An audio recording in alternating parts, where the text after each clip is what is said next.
a conocer a fueguinos y fueguinas que dejaron huella.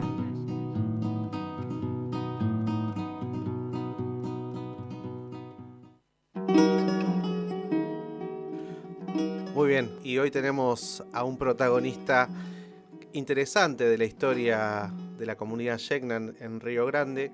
Nuestro invitado de hoy es Pablo Pacheco, un personaje que por ahí pasa algo desapercibido y no hay muchos recuerdos de él. En este capítulo de Mingo, en su libro, cuenta historias relacionadas con Pablo Pacheco que, como escuchábamos cuando hablábamos de Segundo Arteaga, fueron amigos, compartieron un tiempo en el hogar de ancianos San Vicente de Paul. Así que les voy a contar qué es lo que nos escribía Mingo en su libro sobre Pablo Pacheco. Dice Mingo: la idea de que en algún lugar en el mundo un hijo de esta tierra subsiste en el medio de otra cultura hace referencia a que Pablo Pacheco pasó gran parte de su vida en la provincia de Santa Cruz y no en Tierra del Fuego. Dice: el último ona puro vivió la mayor parte de su vida en Santa Cruz, dedicado a tareas rurales y sin ánimo de regresar. Se llamaba Pacheco. Acá hay una divergencia en cuanto a de dónde viene ese nombre. Segundo, recordaba que era Pacheco porque una persona lo había adoptado y era de apellido Pacheco. Sin embargo, cuando leamos un poco estas páginas, vamos a ver si esto es así o no. Y dice, cuenta Mingo que en un momento Rodolfo Casamiquela, que era un paleontólogo, arqueólogo e historiador que estaba en la zona de Santa Cruz, decía que en 1976 en sus libretas no figuraban algunos datos certeros, concretos acerca de esta persona, que era un enorme ona, claramente puro, de aproximadamente 1,82 m, que para ese momento tendría entre 60 y 65 años. Dice Casamiquela que él había escuchado hablar de un Pacheco, un indígena que había pasado el continente y que su nombre derivaba de Pachec, que debería haber sido su padre o su abuelo. Casamiquela en ese momento recuerda también que lo conoció de casualidad caminando por el centro de Río Gallegos, que él justo se estaba yendo a una campaña en el interior de la provincia. Dice que en un momento Casamiquela lo confundió a Pacheco con un tehuelche meridional, pero luego se dio cuenta de que era un ona. En ese momento Casamiquela quiso organizar una reunión con Pacheco para poder hablar, para que Pacheco le cuente sus historias, algo de la lengua. Y dijo, bueno, vamos a tomar algo ahora. Y como Casamiquela justo se estaba yendo de campaña, dijo, bueno, no, en vez de hoy nos podemos juntar el martes a tomar algo en un bar. Y Pacheco nunca llegó al bar, nunca volvió a trabajar al frigorífico donde teóricamente trabajaba y nunca más se lo vio. Y Casamiquela asocia esto a que en realidad su vida, su forma de vida era nómada y normalmente de a pie. Dicen que en algunas ocasiones Pacheco pedía pasar la noche en algún puesto o alguna estancia y que él siempre se retiraba antes de que todos se levanten. Entonces para algunos era un mal educado porque se iba sin saludar, sin churrasquear, según dice Mingo Gutiérrez.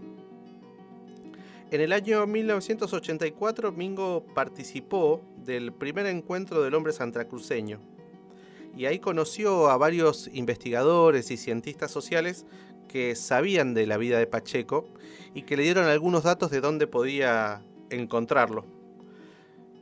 Mingo trató de rastrearlo para hacerle una entrevista, pero no lo encontró. Dice, era un huraño y que por lo general le gustaba dormir a cielo abierto. Cuenta Mingo que cuando tomó el avión para volver a Río Grande, él trataba de mirar la pampa santacruceña a ver si encontraba a alguien caminando por ella y que ese seguramente podría ser Pacheco.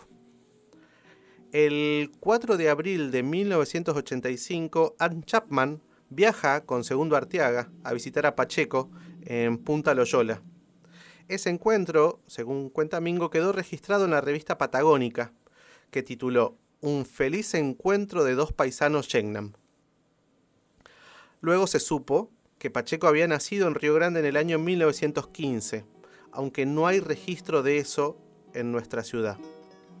y que casualmente no era el Pacheco que buscaba Casamiquela. Dicen también que Pacheco estuvo en el Jaén de 1932, en el lago Deseado, junto con Pancho Papap. Acá es un asunto interesante porque nosotros tenemos registros de que Gusinde estuvo en el Jaén del 23 y en dice Mingo, no había ningún arqueólogo ahí para que registre las cosas que estaban pasando. Dicen que Pablo Pacheco viajó a un encuentro eucarístico de Magallanes en el año 1946, cuando él estaba en la misión salesiana, que fue peón en Sierra Nevada, en Estancia Sara, y que disfrutaba muchísimo de la Casa del Guanaco junto con Rupatini, ahí en la reserva indígena. En Chile estuvo también por Puerto Edén, y dice Mingo, un ona entre los alacalufes.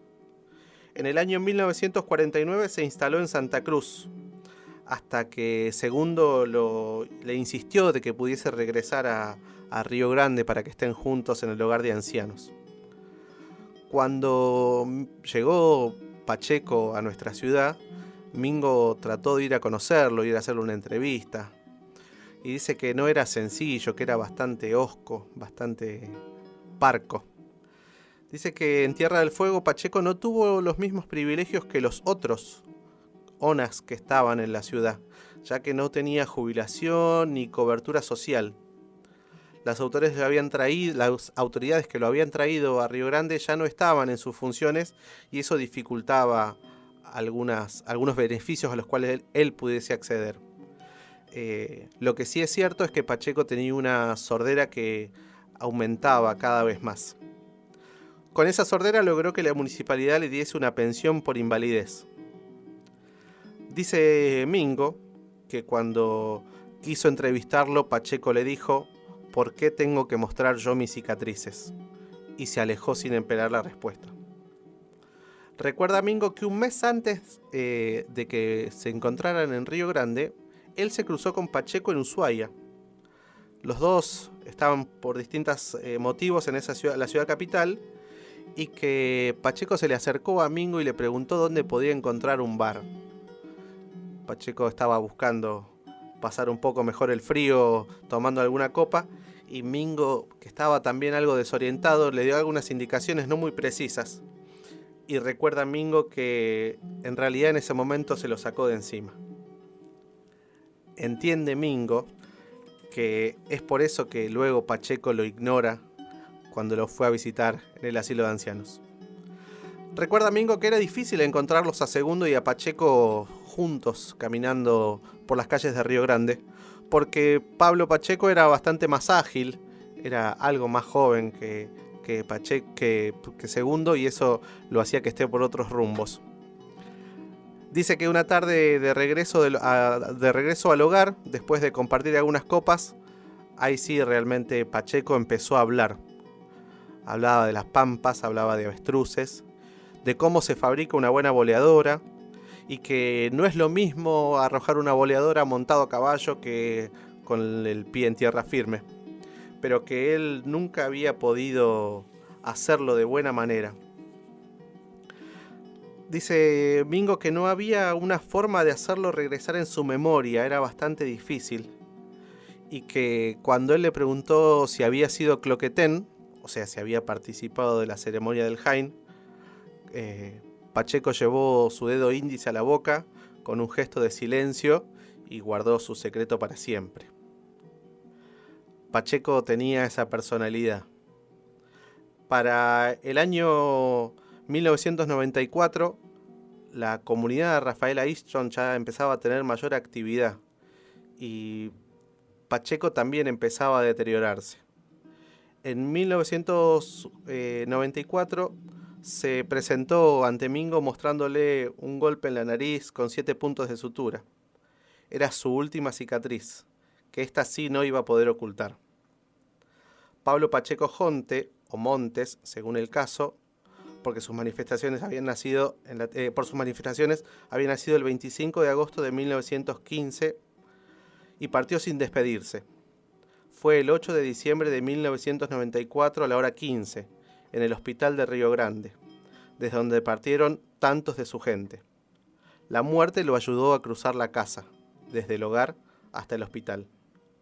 Al día siguiente, la comunidad aborigen fue informada de su deceso. Un desencuentro aceleró su inhumación. La empresa prestadora de servicios fúnebres llevó los restos al Camposanto, sin que me diera tiempo y ceremonias de duelo. Si hubo quien rezara por Pacheco, no pudo llegar a tiempo. El último ONA se fue sin saludar. Y entre sus recuerdos, Pacheco decía que recordaba mucho sus caballos, pero que recordaba más los caballos ajenos, esos que tenía que domar. Y por último le dijo que no le gustaba jinetear en público, porque un hombre nunca debe mostrar sus caídas.